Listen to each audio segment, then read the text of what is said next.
श्रद्धयाग्निः समिध्यते श्रद्धया हूयते हविः श्रद्धां भगस्य मूर्धनि वचसा वेदयामसि।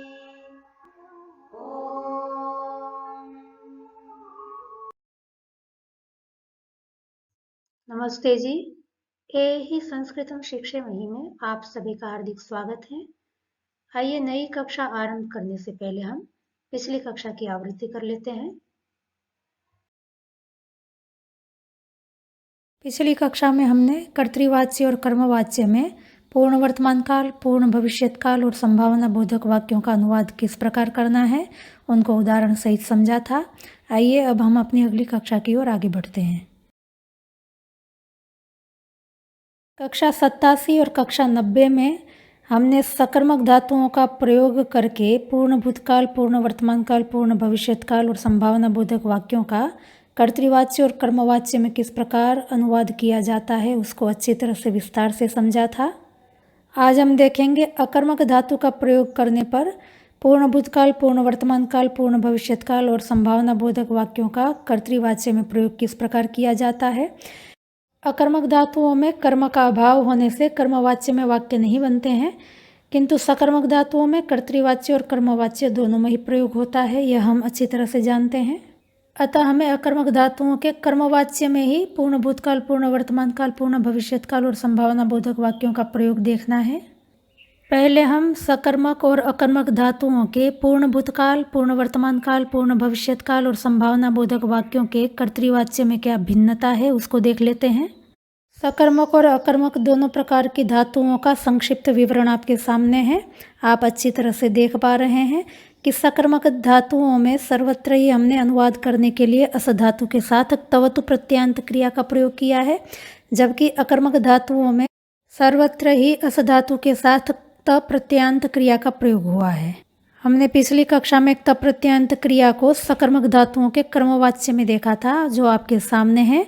आप देख सकते हैं कि सकर्मक धातुओं के कर्मवाच्य में पूर्ण भूतकाल, पूर्ण वर्तमान काल, पूर्ण भविष्यत काल और संभावना बोधक वाक्यों का अनुवाद करने के लिए हमने अस धातु के साथ त प्रत्यांत क्रिया का प्रयोग किया है। ठीक वैसे ही अकर्मक धातुओं के कर्तृवाच्य में पूर्ण भूतकाल, पूर्ण वर्तमान काल, पूर्ण भविष्यत काल और संभावना बोधक वाक्यों का अनुवाद करने के लिए करना है।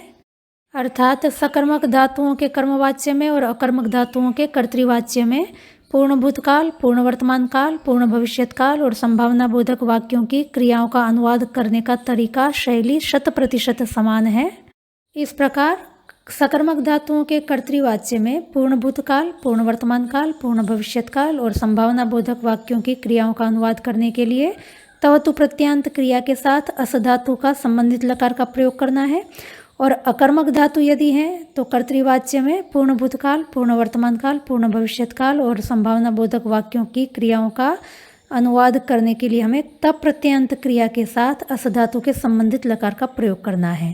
तो इस बात को हम अच्छी तरह से ध्यान में रखेंगे और आइए उदाहरण से समझने का प्रयास करते हैं और अधिक स्पष्ट हो जाएगा। कक्षा 88 में हम देख चुके हैं कि अकर्मक धातुओं के सामान्य भूतकाल का अनुवाद करने के लिए हम तप प्रत्यांत क्रिया अथवा तवतु प्रत्यांत क्रिया अथवा लंग लकार तीनों में से किसी का भी प्रयोग कर सकते हैं, किंतु पूर्ण भूतकाल, पूर्ण वर्तमान काल, पूर्ण भविष्यत काल और संभावना बोधक वाक्यों का अनुवाद करने के लिए हम केवल मात्र तप प्रत्यांत क्रिया का ही प्रयोग करेंगे, तवतु प्रत्यांत अथवा तो लंग लकार का प्रयोग नहीं करेंगे। आइए पहले सामान्य भूतकाल का वाक्य देखते हैं। हवा से कागज के टुकड़े बिखर गए। बिखर जाना यह अकर्मक क्रिया है और इसका अनुवाद करने के लिए संस्कृत में विपूर्वक क्री धातु का प्रयोग होता है। इसके रूप पद्धति के अनुसार ही चलते हैं। विपूर्वक क्री धातु तप प्रत्यांत क्रिया बनती है विकीर्ण और तवतु प्रत्यांत क्रिया बनेगी विकीर्णवत। क्या बिखर गए? टुकड़े। तो यहाँ पर टुकड़े कर्ता कारक हैं और क्रिया का संबंध कर्ता के साथ है अथवा वाक्य कर्तृवाच्य का है। टुकड़ों को संस्कृत में शकल कहते हैं, अकारांत नपुंसकलिंग प्रातिपदिक है। कर्तृवाच्य में कर्ता में प्रथमा विभक्ति का प्रयोग किया जाता है और संख्या में बहुत होने से बहुवचन का प्रयोग करेंगे। तो कर्ता टुकड़े का अनुवाद करने के लिए शकल प्रातिपदिक नपुंसकलिंग प्रथमा विभक्ति बहुवचन का प्रयोग होगा। अतः बिखर गए क्रिया का अनुवाद करने के लिए भी हम नपुंसकलिंग प्रथमा विभक्ति बहुवचन का ही प्रयोग करेंगे।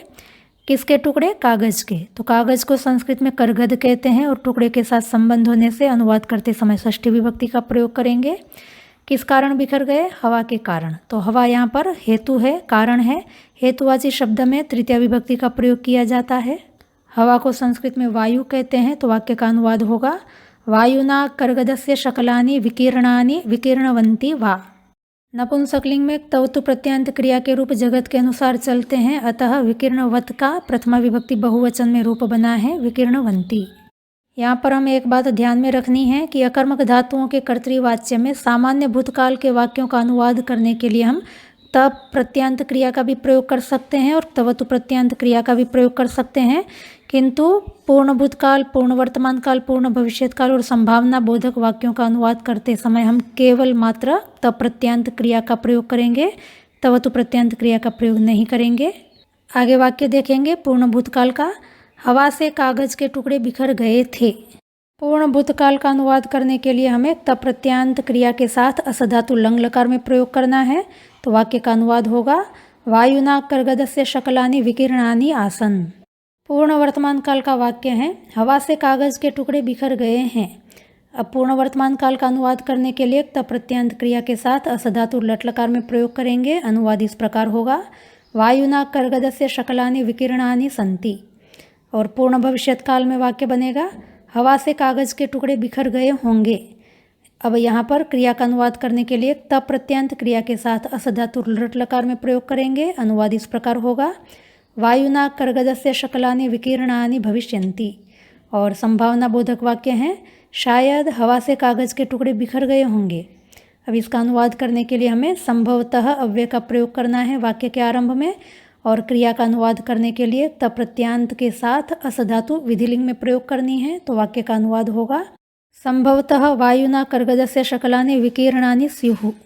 यहाँ सर्वत्र आप देख सकते हैं कि थे, हैं, होंगे, होंगे इन क्रियाओं का संबंध कर्ता टुकड़े के साथ है और टुकड़े युष्मद अस्मद से भिन्न अन्य विभाग के अंतर्गत आते हैं और संख्या में बहुत हैं।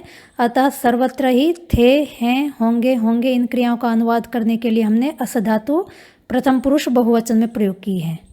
अब आपको यह बात अच्छी तरह से स्पष्ट हो गई होगी कि पूर्ण भूतकाल, पूर्ण वर्तमान काल, पूर्ण भविष्यत काल और संभावना बोधक वाक्यों में अकर्मक धातु का प्रयोग होने पर कर्तृवाच्य में क्रिया का अनुवाद करने के लिए हमें तब प्रत्यांत क्रिया का ही प्रयोग करना है और साथ में असधातु का संबंधित लकार का प्रयोग करना है। आइए अभ्यास के लिए और कुछ वाक्य देख लेते हैं। सामान्य भूतकाल का वाक्य है आंधी के कारण पेड़ उखड़ गया। उखड़ जाना अकर्मक क्रिया है। संस्कृत में इसके लिए उत्पूर्वक पट धातु का प्रयोग होता है। इसके भी रूप पठति के अनुसार ही चलेंगे। उत्पूर्वक पट धातु तब प्रत्यांत क्रिया बनती है उत्पटित और तवतु प्रत्यांत क्रिया बनेगी उत्पटितवत। कौन उखड़ गया? पेड़। तो कर्ता कारक यहाँ पर पेड़ है। पेड़ को संस्कृत में वृक्ष कहते हैं। अकारांत पुल्लिंग प्रातिपदिक है। क्योंकि कर्ता पुल्लिंग में है और संख्या में एक है, अतः क्रिया का अनुवाद करने के लिए भी हम पुल्लिंग प्रथमा विभक्ति एकवचन का प्रयोग करेंगे। पेड़ उखड़ जाने में कारण है आंधी। आंधी को संस्कृत में वात्या कहते हैं और कारणवाचक शब्द में तृतीय विभक्ति का प्रयोग होता है। अतः वाक्य का अनुवाद होगा वात्यया वृक्षः उत्पटितः उत्पटितवान वा। पूर्ण भूतकाल का वाक्य है आंधी के कारण पेड़ उखड़ गया था। यहाँ पर हमें केवल तब प्रत्यांत क्रिया का ही प्रयोग करना है। तो वाक्य का अनुवाद होगा वात्यया वृक्षः उत्पटितः आसीत्। पूर्ण वर्तमान काल का वाक्य है आंधी के कारण पेड़ उखड़ गया है। अनुवाद होगा वात्यया वृक्षः उत्पटितः अस्ति। और पूर्ण भविष्यत काल का वाक्य है आंधी के कारण पेड़ उखड़ गया होगा। अनुवाद होगा वात्यया वृक्षः उत्पटितः भविष्यति। और संभावना बोधक वाक्य है शायद आंधी के कारण पेड़ उखड़ गया होगा। अनुवाद होगा संभवतः वात्यया वृक्षः उत्पटितः स्यात्। यहाँ पर भी सर्वत्र था, है, होगा, होगा क्रिया का संबंध कर्ता पेड़ के साथ है और पेड़ युष्मदस्मद से भिन्न अन्य विभाग के अंतर्गत आता है और संख्या में एक है। अतः था आदि क्रियाओं का अनुवाद करने के लिए असधातु लंगलकार प्रथम पुरुष एकवचन का प्रयोग हुआ है। और सर्वत्र उखड़ गया क्रिया का संबंध भी कर्ता के साथ है और कर्ता क्योंकि पुल्लिंग का है, अतः उखड़ गया क्रिया का अनुवाद करने के लिए सर्वत्र उत्पटित तब प्रत्यांत क्रिया का भी पुल्लिंग में ही प्रयोग हुआ है। आगे वाक्य है कांटों में फंसने से साड़ी फट गई। फटना यह कर्मक क्रिया है और संस्कृत में फटने के लिए भी उत्पूर्वक पट धातु का ही प्रयोग होता है। अभी हमने उखड़ना अर्थ के लिए भी उत्पूर्वक पट धातु का ही प्रयोग किया था, तो दोनों ही अर्थों में उत्पूर्वक पट धातु का प्रयोग होता है। पर प्रसंग से हमको सहजता से समझ में आ जाता है कि कब हमने फटना अर्थ लेना है और कब हमको उखड़ना अर्थ लेना है। साड़ी के साथ उखड़ना क्रिया का व्यवहार नहीं होता है, अतः उत्पूर्वक पट धातु का अर्थ साड़ी के साथ फटना ही होगा। और जब वृक्ष के साथ उत्पूर्वक पट धातु का हम प्रयोग करेंगे तब वहाँ पर फटना अर्थ नहीं लिया जाएगा, क्योंकि वृक्ष फटते नहीं हैं, फाड़े तो जाते हैं पर फटते नहीं हैं। अतः वृक्ष के साथ उत्पूर्वक पट धातु का जब व्यवहार होगा तब वहाँ पर उखड़ना अर्थ ही होगा। तो इस प्रकार प्रसंग से हमें सहजता से बोध हो जाएगा कि कब हमें उत्पूर्वक पट धातु का फटना अर्थ लेना है और कब हमें उसका उखाड़ना अर्थ लेना है। रूप तो इसके पट के अनुसार ही चलेंगे। साड़ी के लिए संस्कृत में शाटिका आकारांत स्त्रीलिंग प्रातिपदिक का प्रयोग किया जाता है। कर्ता क्योंकि स्त्रीलिंग का है, अतः क्रिया का अनुवाद करने के लिए भी हम स्त्रीलिंग में ही प्रातिपदिक का प्रयोग करेंगे। किस कारण फट गई? फंसने से। फंसने के लिए संस्कृत में आंग पूर्वक संजय धातु का प्रयोग होता है। इसके भी रूप पठ के अनुसार ही चलते हैं। और फंसना इसका अनुवाद करने के लिए हम आंग पूर्वक संजय धातु ल्युट प्रत्यांत क्रिया आसंजन का प्रयोग करेंगे। क्रिया शब्द यदि हेतु के रूप में आते हैं तो इसमें पंचमी विभक्ति अथवा तृतीया दोनों का ही प्रयोग हो सकता है। यहाँ पर हम पंचमी विभक्ति का प्रयोग करेंगे। कहाँ फंसने से? कांटों में। तो कांटे अधिकरण कारक हैं। अनुवाद करते समय हम सप्तमी विभक्ति का प्रयोग करेंगे। कांटों को संस्कृत में कंटक कहते हैं। अकारांत पुल्लिंग प्रातिपदिक है। संख्या में बहुत होने से बहुवचन का प्रयोग होगा। तो वाक्य का अनुवाद इस प्रकार होगा, कंटकेशु आसंजनात शाटिका उत्पटिता उत्पटितवती वा। पूर्ण भूतकाल का वाक्य है, कांटों में फंसने से साड़ी फट गई थी। अनुवाद होगा, कंटकेशु आसंजनात शाटिका उत्पटिता आसीत। पूर्ण वर्तमान काल का वाक्य है, कांटों में फंसने से साड़ी फट गई है। अनुवाद होगा, कंटकेशु आसंजनात शाटिका उत्पटिता अस्ति। और पूर्ण भविष्यत काल का वाक्य है, कांटों में फंसने से साड़ी फट गई होगी। अनुवाद होगा, कंटकेशु आसंजनात शाटिका उत्पटिता भविष्यति। और संभावना बोधक वाक्य है, शायद कांटों में फंसने से साड़ी फट गई होगी। अनुवाद होगा, संभवतः कंटकेशु आसंजनात शाटिका उत्पटिता स्यात्। तो यहाँ सर्वत्र आप देख सकते हैं, सर्वत्र फट गई इस क्रिया का अनुवाद करने के लिए हमने केवल तप्रत्यांत क्रिया का ही प्रयोग किया है। और क्योंकि क्रिया का संबंध कर्ता के साथ है और कर्ता स्त्रीलिंग का है, अतः तप्रत्यांत क्रिया सर्वत्र ही स्त्रीलिंग में प्रयोग की गई है। और कर्ता साड़ी भी युष्मद अस्मद भिन्न अन्य विभाग में आती है, अतः थी, है, होगी, होगी इसका अनुवाद करने के लिए अस धातु प्रथम पुरुष एक वचन में प्रयोग की गई है। आगे वाक्य है, सुबह से मैं काम में फंस गई। फंसना इसका अनुवाद करने के लिए संस्कृत में आंग पूर्वक संजय धातु का प्रयोग होगा। इसके भी रूप पठ के अनुसार ही चलेंगे। और तब प्रत्यांत क्रिया बनेगी आसक्त और तवत प्रत्यांत क्रिया होगी आसक्तवत। कहाँ फंस गई? काम में। तो काम भी विषयाधिकरण है। अधिकरण कारक होने से अनुवाद करते समय हम सप्तमी विभक्ति का प्रयोग करेंगे। यहाँ पर काम बहुत सारे हैं, ऐसा मान करके हम बहुवचन में अनुवाद करेंगे। कब से फंस गई हूँ? सुबह से। कक्षा 46 में हम देख चुके हैं कि समयावधि के आरंभ बिंदु को बताने के लिए संस्कृत में पंचमी विभक्ति का प्रयोग होता है। अतः वाक्य का अनुवाद होगा, प्रातः कालाद अहम कार्येषु आसक्ता आसक्तवती वा। पूर्ण भूतकाल का वाक्य है, सुबह से मैं काम में फंस गई थी। वाक्य का अनुवाद होगा, प्रातः कालाद अहम कार्येषु आसक्ता आसम। पूर्ण वर्तमान काल का वाक्य है, सुबह से मैं काम में फंस गई हूँ। अनुवाद होगा, प्रातः कालाद अहम कार्येषु आसक्ता अस्मि। और पूर्ण भविष्यत काल का वाक्य है, सुबह से मैं काम में फंस गई होऊंगी। अनुवाद होगा, प्रातः कालाद अहम कार्येषु आसक्ता भविष्यामि। और संभावना में वाक्य होगा, शायद सुबह से मैं काम में फंस गई होऊंगी। अनुवाद होगा, संभवतः प्रातः कालाद अहम कार्येषु आसक्ता स्याम। यहाँ सर्वत्र कर्ता में कोई लड़की है, क्रिया से यह स्पष्ट बोध हो रहा है। अतः फंस गई इसका अनुवाद करने के लिए हमने तप्रत्यांत क्रिया का स्त्रीलिंग में प्रयोग किया है। और कर्ता में वक्ता विभाग का होने के कारण थी, हूँ, होंगी आदि क्रियाओं का अनुवाद हमने उत्तम पुरुष एक वचन में किया है। आगे एक अंतिम वाक्य देख लेते हैं, परीक्षा के कारण वे दोनों पढ़ाई में व्यस्त हो गए। व्यस्त होने के लिए संस्कृत में विपूर्वक अस धातु का प्रयोग करेंगे। इसके भी रूप पठ के अनुसार ही चलेंगे, अथवा शिव धातु के अनुसार भी कह सकते हैं। और व्यस्त हो गए इस सामान्य भूतकाल की क्रिया का अनुवाद करने के लिए एक तप्रत्यांत रूप बनेगा व्यस्त। और तवतु प्रत्ययांत रूप है व्यस्तवत। वाक्य में कर्ता वे दोनों दो लड़के हैं ऐसा मान करके अनुवाद करेंगे। तो वे दोनों का अनुवाद करने के लिए तत्सर्वनाम पुल्लिंग प्रथमा विभक्ति द्विवचन में प्रयोग करना होगा। अतः व्यस्त हो गए इसका अनुवाद करने के लिए त और तवतु प्रत्यंत क्रिया का भी अनुवाद करने के लिए हम पुल्लिंग प्रथमा विभक्ति द्विवचन का ही प्रयोग करेंगे। किस में व्यस्त हो गए? पढ़ाई में। तो पढ़ाई भी यहाँ पर विषयाधिकरण है, अधिकरण कारक होने से अनुवाद करते समय सप्तमी विभक्ति का प्रयोग करेंगे। पढ़ाई अर्थात पढ़ना। पढ़ना इसका अनुवाद करने के लिए संस्कृत में हम लिट प्रत्यंत क्रिया पठन का प्रयोग करेंगे। व्यस्तता का कारण क्या है? परीक्षा। तो परीक्षा हेतुवाची शब्द है, अतः अनुवाद करने के लिए तृतीय विभक्ति का प्रयोग करेंगे। तो वाक्य का अनुवाद होगा परीक्षया तौ पठने व्यस्तौ व्यस्तवन्तौ वा। पूर्ण भूतकाल का वाक्य है परीक्षा के कारण वे दोनों पढ़ाई में व्यस्त हो गए थे। अनुवाद होगा परीक्षया तौ पठने व्यस्तौ आस्ताम। पूर्ण वर्तमान काल का वाक्य है परीक्षा के कारण वे दोनों पढ़ाई में व्यस्त हो गए हैं। अनुवाद होगा परीक्षया तौ पठने व्यस्तौ स्तः। पूर्ण भविष्यत्काल का वाक्य है परीक्षा के कारण वे दोनों पढ़ाई में व्यस्त हो गए होंगे। अनुवाद होगा परीक्षया तौ पठने व्यस्तौ भविष्यतः। और संभावना बोधक वाक्य है शायद परीक्षा के कारण वे दोनों पढ़ाई में व्यस्त हो गए होंगे। अनुवाद होगा संभवतः परीक्षया तौ पठने व्यस्तौ स्याताम। इस प्रकार अब आपको यह स्पष्ट हो गया होगा कि अकर्मक धातु कर्तृवाच्य में सामान्य भूतकाल में यद्यपि क्रिया का अनुवाद करने के लिए हम तक तवतु दोनों प्रत्ययों का प्रयोग कर सकते हैं, किंतु पूर्ण भूतकाल, पूर्ण वर्तमान काल, पूर्ण भविष्यत काल और संभावना बोधक वाक्यों का अनुवाद करने के लिए अकर्मक धातु के त प्रत्ययांत रूप का ही प्रयोग होता है। तवतु प्रत्ययांत क्रिया का प्रयोग नहीं किया जाता। और धातु अकर्मक होने पर कर्तृवाच्य में ही वाक्य बनेगा, अतः हमेशा क्रिया कर्ता के अनुसार ही चलेगी।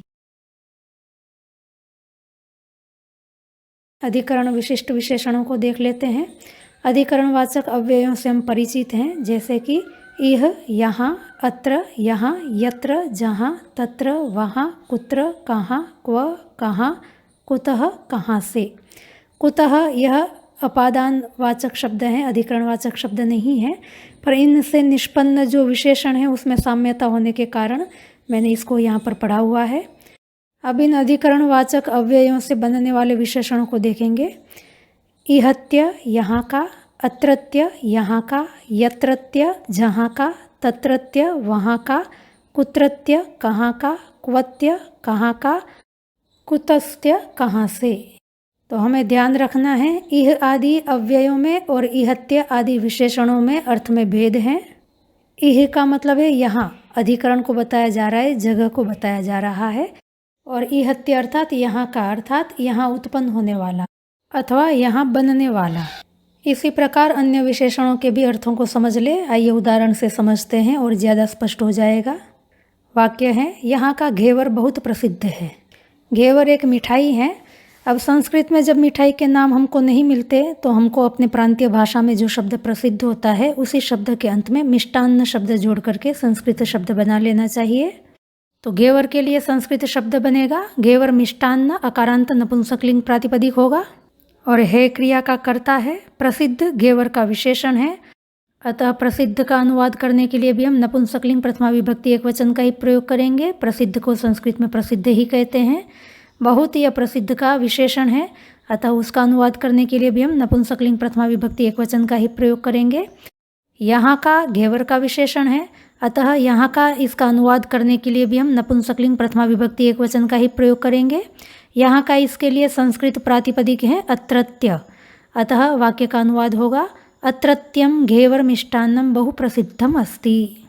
तो अत्रत्यम घेवर मिष्टान्नम अर्थात यहाँ उत्पन्न होने वाला घेवर मिठाई बहुत प्रसिद्ध है। आगे वाक्य है कहाँ की नवरात्रि देखने लायक होती है? वहाँ की। ये नवरात्रि जो है वो गुजरात में जो मनाई जाती है 9 दिन तक दशहरा से पहले, उसके लिए ये संज्ञावाची शब्द हैं। संज्ञावाची अर्थात रूढ़ शब्द। रूढ़ शब्द जैसे लोक में प्रचलित होते हैं वैसे ही स्वीकार करने होते हैं, उसको हम व्याकरण से निष्पन्न नहीं कर सकते हैं। वैसे नवरात्रि का अर्थ तो नवरात्रों का समुदाय है, और संस्कृत व्याकरण की प्रक्रिया के अनुसार देखने जाएं तो नवरात्र के समुदाय को नवरात्रः अकारांत पुल्लिंग में प्रयोग करते हैं। पर क्योंकि लोक में नवरात्रि शब्द रूढ़ हो गया है, एक उत्सव विशेष की संज्ञा है, अतः हम संस्कृत में भी नवरात्रि शब्द को दीर्घ इकारांत स्त्रीलिंग प्रातिपदिक मान करके ही प्रयोग करेंगे। कहाँ की यह नवरात्रि का विशेषण है, अतः कहाँ की इसका अनुवाद करने के लिए विशेषण शब्द है कुत्रत्य, उसका भी अनुवाद करते समय हम स्त्रीलिंग प्रथमा विभक्ति एकवचन का प्रयोग करेंगे। देखने लायक, इसका अनुवाद करने के लिए अनियर प्रत्यांत क्रिया दर्शनीय का प्रयोग करेंगे, यह भी नवरात्रि का ही विशेषण है, अतः इसका अनुवाद करते समय स्त्रीलिंग प्रथमा विभक्ति एकवचन का प्रयोग करेंगे। तो वाक्य का अनुवाद होगा कुत्रत्या नवरात्रि दर्शनीय भवति। उत्तर है वहाँ की, तो इसका अनुवाद होगा तत्रत्या, क्योंकि वहाँ की इसका संबंध भी नवरात्रि के साथ ही है, अतः इसका अनुवाद करने के लिए भी हमें स्त्रीलिंग प्रथमा विभक्ति एकवचन का ही प्रयोग करना है। आगे वाक्य हैं, यहाँ की साड़ियाँ सस्ती हैं, वहाँ की तो बहुत महंगी हैं। साड़ी के लिए तो हम जानते ही हैं शाटिका आकारांत स्त्रीलिंग प्रातिपदिक का प्रयोग किया जाता है। सस्ती इसके लिए अल्पमूल्य विशेषण का प्रयोग होता है और महंगी इसके लिए महामूल्य विशेषण का प्रयोग करेंगे। दोनों ही साड़ी के विशेषण हैं और साड़ी का अनुवाद करने के लिए हमें स्त्रीलिंग प्रथमा विभक्ति बहुवचन का प्रयोग करना है, अतः सस्ती और महंगी इसका अनुवाद करने के लिए भी हम स्त्रीलिंग प्रथमा विभक्ति बहुवचन का ही प्रयोग करेंगे। यहाँ की यह भी साड़ियों का विशेषण है और वहाँ की यह भी साड़ियों का ही विशेषण है, अतः इन दोनों का अनुवाद करते समय भी हम स्त्रीलिंग प्रथमा विभक्ति बहुवचन का ही प्रयोग करेंगे। यहाँ की इसका अनुवाद करने के लिए विशेषण है इहत्य और वहाँ की इसका अनुवाद करने के लिए विशेषण है तत्रत्य, तो वाक्य का अनुवाद होगा इहत्याः शाटिकाः अल्पमूल्याः सन्ति तत्रत्याः तु महामूल्याः सन्ति। आगे वाक्य हैं, जो वस्तु जहाँ की हो उसे वहीं ही रखना, इधर उधर मत रखना। वस्तु के लिए संस्कृत में वस्तु प्रातिपदिक का ही प्रयोग होता है, उकारांत नपुंसकलिंग प्रातिपदिक है। जो यह वस्तु का ही विशेषण है, अतः जो का अनुवाद करते समय हम नपुंसकलिंग प्रथमा विभक्ति एकवचन का ही प्रयोग करेंगे। जो के लिए यत् सर्वनाम का प्रयोग होगा और जहाँ की यह भी वस्तु का ही विशेषण है, अतः जहाँ की इसका अनुवाद करते समय भी हम नपुंसकलिंग प्रथमा विभक्ति एकवचन का ही प्रयोग करेंगे। जहाँ की इसका अनुवाद करने के लिए विशेषण है यत्रत्य। इस प्रकार जो वस्तु जहाँ की हो इतने वाक्य का अनुवाद होगा यद वस्तु यत्रत्यम अस्ति। आगे वाक्य है, उसे वहीं ही रखना। रखना इसके लिए हम स्थापित धातु का प्रयोग कर सकते हैं, लोट लकार में पाठी के समान रूप चलेंगे। वाक्य में कर्ता साक्षात पढ़ा हुआ नहीं है, पर आप करता है ऐसा मान करके चलेंगे तो हमें स्थापित धातु लोट लकार प्रथम पुरुष एकवचन में प्रयोग करना होगा। रूप बनेगा स्थापयतु। वहीं इसका अनुवाद करने के लिए अव्यय है तत्र और ही इसका अनुवाद करने के लिए अव्यय है एव। किसको रखना है? उसे। तो उसे यह कर्मकारक है स्थापित धातु का, अतः अनुवाद करते समय हमें द्वितीय विभक्ति का प्रयोग करना है और उसे इस सर्वनाम के द्वारा वस्तु को ही बताया जा रहा है, अतः उसे इसका अनुवाद करने के लिए तत्सर्वनाम नपुंसकलिंग में ही प्रयोग करेंगे और कर्मकारक होने से द्वितीय विभक्ति संख्या में एक होने से एकवचन का प्रयोग करेंगे। तो उसे वहीं ही रखना इसका अनुवाद होगा तत्रैव स्थापयतु। तत्र एव यहाँ पर संधि होकर के तत्रैव शब्द बना है। आगे वाक्य है, इधर उधर मत रखना। इधर उधर इसके लिए इतस्ततः अव्यय का प्रयोग होता है। मत इसका अनुवाद करने के लिए मा अव्यय का प्रयोग करेंगे। रखना इसका अनुवाद करने के लिए स्थापित धातु लोट लकार प्रथम पुरुष एकवचन में ही प्रयोग करना है, अतः इधर उधर मत रखना इसका अनुवाद होगा इतस्ततः मा स्थापयतु। अब कुतः इस अपादान से निष्पन्न जो विशेषण है कुतस्त्य, इसका प्रयोग देखेंगे। वाक्य है, आप कहाँ से हैं? तो कहाँ से इसका अनुवाद करने के लिए कुतस्त्य अव्यय का प्रयोग करेंगे और आप इसका अनुवाद करने के लिए भवत प्रातिपदिक का प्रयोग करेंगे। आप से जिसको कहा जा रहा है वह कोई पुरुष है ऐसा मानेंगे तो हमें भवत प्रातिपदिक पुल्लिंग प्रथमा विभक्ति एकवचन का प्रयोग करना है, अतः उसका विशेषण कहाँ से इसका अनुवाद करने के लिए भी हम पुल्लिंग प्रथमा विभक्ति एकवचन का प्रयोग करेंगे। तो वाक्य का अनुवाद होगा कुतस्त्यः भवान। एक विशेष बात यहाँ पर यह ध्यान देने की है कि जब हम कुतस्त्य का प्रयोग करते हैं तब क्रिया भी इसके अंतर्गत ही आ जाती है, अतः क्रिया का हमें अलग से अनुवाद करने की आवश्यकता नहीं रहती। जैसे हिंदी वाक्य में है क्रिया का प्रयोग हुआ है, पर संस्कृत में हमने कुतस्त्य भवान यहाँ किसी भी क्रिया का प्रयोग नहीं किया है, क्योंकि क्रिया का अंतर्भाव कुतस्त्य अव्यय में ही हो गया है। आइए और वाक्य देखते हैं। यह पुस्तक कहाँ से लाए? तो इस वाक्य में लाए क्रिया का कर्मकारक है पुस्तक, अतः पुस्तक का अनुवाद करते समय हम द्वितीय विभक्ति का प्रयोग करेंगे और संख्या में एक होने से एक वचन का प्रयोग होगा। पुस्तक के लिए संस्कृत में पुस्तक अकारांत नपुंसकलिंग प्रातिपदिक का ही प्रयोग होता है, यह उसका विशेषण है और यह का अनुवाद करने के लिए इदम सर्वनाम का प्रयोग होगा और वह भी नपुंसकलिंग प्रथमा विभक्ति एकवचन में ही होगा। कहाँ से, यह भी पुस्तक का ही विशेषण है। अतः कहाँ से इसका अनुवाद करते समय कुतस्त्य इस विशेषण में नपुंसकलिंग द्वितीय विभक्ति एकवचन का ही प्रयोग होगा। और अभी हमने देखा जब हम कुतस्त्य विशेषण का प्रयोग करते हैं तो क्रिया का अंतर्भाव इसी विशेषण में हो जाता है। अतः अलग से क्रिया हमको संस्कृत में पढ़ने की आवश्यकता नहीं रहती है। वैसे यहाँ पर भी लाना क्रिया हमें अलग से नहीं पढ़नी होगी, वाक्य का अनुवाद होगा कुतस्त्यम इदम पुस्तकम। तो इस संस्कृत वाक्य में देखें क्रिया का प्रयोग नहीं हुआ है। व्यवहार में बिना क्रिया का वाक्य होते हुए भी हमको क्रिया का बोध हो जाता है, क्योंकि एक प्रसंग विशेष में ही ऐसे वाक्य बोले जाते हैं, अतः कोई समस्या नहीं आती। एक और वाक्य देख लेते हैं। यह लड़की कहाँ से आई है। इस वाक्य में लड़की कर्ता कारक है। लड़की के लिए संस्कृत में बालिका आकारांत स्त्रीलिंग प्रातिपदिक का प्रयोग होता है। यह लड़की का विशेषण है, अतः इसका अनुवाद करने के लिए इदम सर्वनाम स्त्रीलिंग में प्रयोग करेंगे। कहाँ से, यह भी लड़की का ही विशेषण है। इसका अनुवाद करने के लिए हम कुतस्त्य इस विशेषण में स्त्रीलिंग प्रथमा विभक्ति एकवचन का ही प्रयोग करेंगे। और कुतस्त्य विशेषण का प्रयोग जब होता है तब क्रिया का अंतर्भाव क्योंकि इसी विशेषण में हो जाता है, अतः क्रिया को अलग से पढ़ने की आवश्यकता नहीं रहती है। यहाँ पर भी हम क्रिया का अलग से प्रयोग नहीं करेंगे। वाक्य का अनुवाद होगा कुतस्त्यायम बालिका। इस प्रकार जब भी हम कुतस्त्य विशेषण का प्रयोग करेंगे तब ध्यान रखना है कि हमें क्रिया का अलग से प्रयोग करने की आवश्यकता इसमें नहीं रहती है। आशा करती हूँ कि आपको अधिकरण विशिष्ट विशेषणों का प्रयोग कहाँ पर किस प्रकार करना है अच्छी तरह से समझ में आ गया होगा। आज की कक्षा को यहीं रखते हैं। यदि आपको समझने में कहीं कोई कठिनाई आई हो तो आप हमें अवश्य पूछें। आपकी समस्याओं का समाधान करने का हम अवश्य प्रयास करेंगे।